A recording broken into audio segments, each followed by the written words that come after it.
20 years ago, I came across a rule that completely changed my life and worked forever. It's called the 95-5 rule. I first learned this rule rubbing shoulders with some of the most successful billionaires that you probably know. And I've personally used this rule to go from burning out, working 100 hours a week, and ruining all my relationships to building my dream life. A beautiful family, having access to resources like the plane and the cars, and mentoring hundreds of kids in my local community. So with that being said, this is the 95-5 rule. The 95-5 rule means 95% of your results come from only 5% of your efforts. Think of it like your life is like a boat on the ocean and you're going along and you accidentally hit a rock and now all of a sudden you got water that's filling up the boat. Most people would run to the bucket and just start trying to bail it out. People that win in life, the 5%, spend the time trying to figure out where the freaking hole is and try to plug it. Years ago, I hired a marketer to come into a business that was doing about $3 million a year, and they were super talented and had all the right things to say, and everybody was super excited about them hitting the ground running.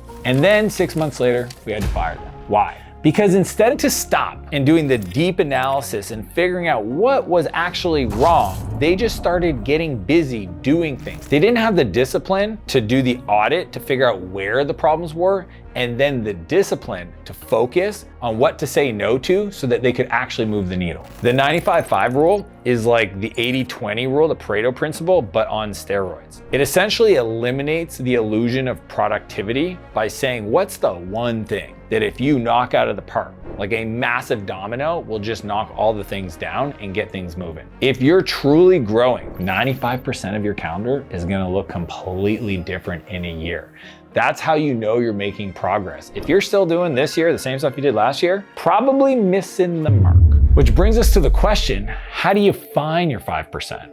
You need to have a direction. How can I focus on the right 5% if I don't know where I'm going? Like if I don't know what the target looks like, how am I supposed to hit the target? And people ask me, well, how do you prioritize? How do you figure out the 5%? How do you really focus? Well, if I know where I'm going, then I can ask myself, does this decision get me closer to that target? Without clarity of vision, it can feel overwhelming, it can feel hard. A lot of people get depressed because they don't have clarity. A confused mind can't move forward. If I don't know what I'm trying to do, how am I supposed to make the right decision? Bill Gates knew early his vision, I want a personal computer in every home. Zuckerberg, he literally said from the beginning, I want to build a metaverse. Elon Musk, the whole world, if you follow him for like 5 seconds, knows his number one priority in life is colonizing Mars. And that's why he started every one of his companies. Think about that. Most people don't realize Starlink, Boring Company, the AI, Optimus, the robots, Tesla, self-driving cars, the whole infrastructure for colonizing Mars is every one of his businesses.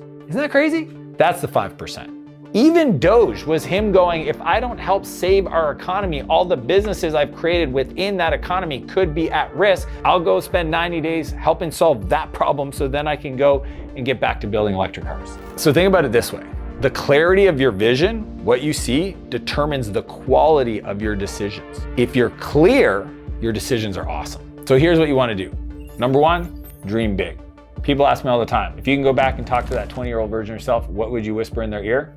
Dream bigger. See, most people don't give themselves permission to dream, so then their target is so nearsighted, it doesn't feel like it's big enough to make big decisions to move your life forward. You actually have to go way out there, dream bigger, and then aim for it. Then what you do once you have that, sit down and write 12 goals for the year. Write down 12 projects, outcomes, things you want to do with your life that if you accomplish, even if you accomplish 7 or 8 of them, you know you're making progress. Now here's the kicker. The next step is actually to circle the one that if you got done, every other goal would feel obsolete or not needed or be a lot easier to attack. Then I want you to write a list of projects that you got to get done to make that one goal accomplish and aggressively ignore the rest.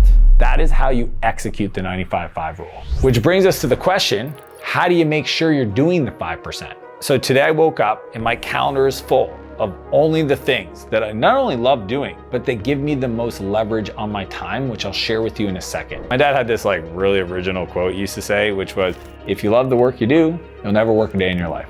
So that's why I designed the drip matrix for myself and to teach my friends. So the way it works is you evaluate all the things you could do through an X and Y axis. On one side, it's the things that light you up that give you energy, that pump you up, that you look forward to do, right? It might be creating with friends, it might be research, it might be writing, whatever lights you up gives you energy.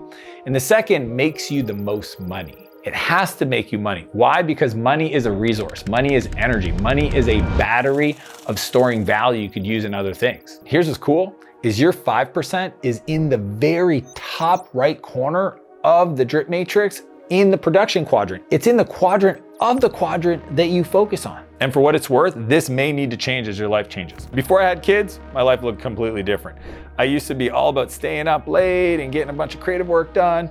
Now my days are early. Why? I have human alarm clocks. I have little kids. I have to change and shift things. There was times when certain meetings were green and I loved doing them. And then I realized I don't want to do this anymore. I don't enjoy it. I don't even need to be here. There's no net new value of me being here. And guess what? I'm not empowering my team to step up when I stay in those things that used to be green.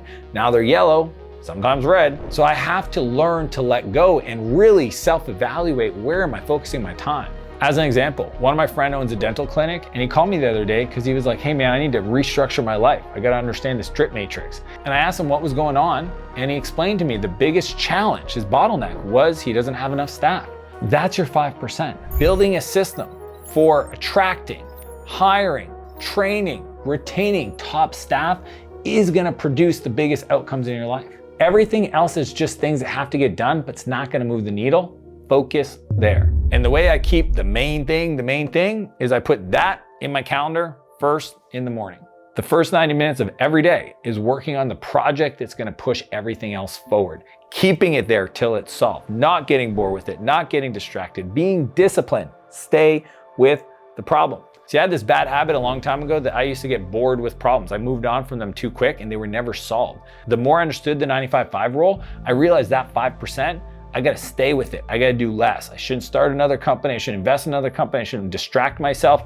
Stay with it. Which brings us to the last question you're probably asking yourself. What do I do with the other 95% of my time? The best analogy I could give you is to think of yourself like a chef, right?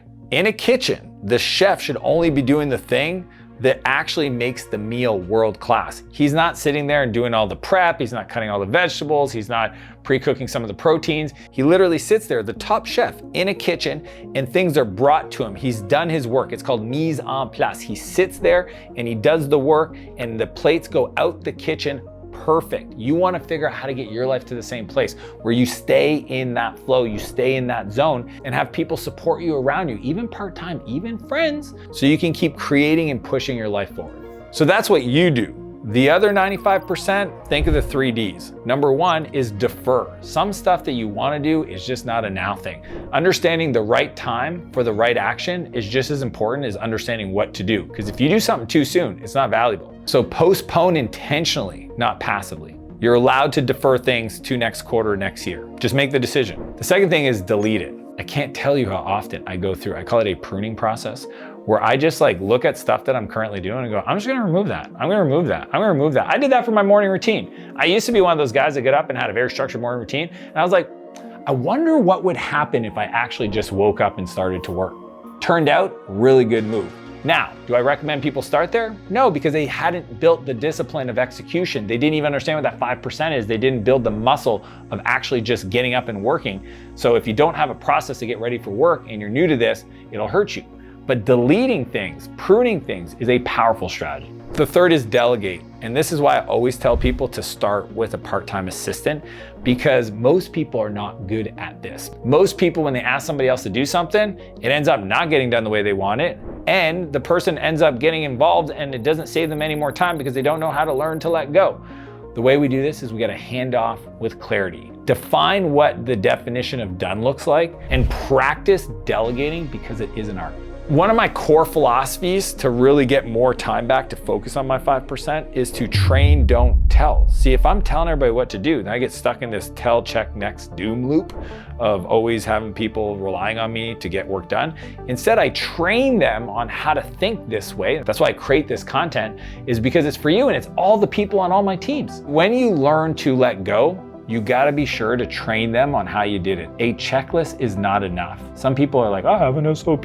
Not enough. Role play with them. Teach them the mental models. Think about the first principles. How do you think about this? What are the frameworks you use? If you're mad that people are in a meeting and they're not contributing to the meeting, have you ever taught them how to? And if you don't know how to train people, the good news is there's this really powerful, expensive tool that you might have heard of called ChatGPT. It's free. Use it. Now I know choosing one thing is scary. What if you're wrong? Here's my promise. Picking something and doing as much effort and focus on it and learning and getting feedback is always the winning move. Versus doing too many things and playing a game of whack-a-mole in the dark, it's like fighting an invisible monster. At least this way, you can eliminate things knowing they didn't work versus not knowing what's broken. Now, if you want to go deeper on delegating, click this video and I'll see you on the other side.